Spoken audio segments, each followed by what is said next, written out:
All right, really quick, I'm going to show you how to install Teflon seals like this on your engine. Let's go. So the first thing you need to do before you buy anything is make sure your valve guides are machined down to fit your new Teflon seal. And you can buy the tool to do this, which I'll link in the description, for about $60. And you can do it at home.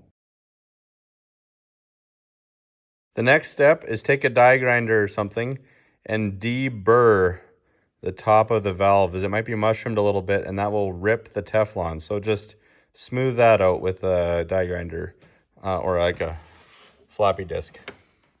Okay, now that these are all deburred and smooth, we will put them in the head.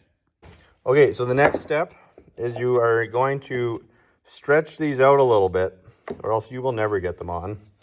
With the needle nose pliers, stick it in there and just work your way around and stretch out this little spring here. Okay, so now that we've got our valves in, they're deburred, we kind of stretched out our spring a little bit. You're just going to put your hand on the valve back here and kind of work it on gently.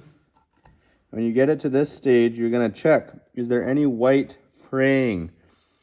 If so, that means you cut your you wrecked your valve seal. You can get a socket that'll fit snugly over this, and you just tap it, your valve seal on like that, and you're good to go.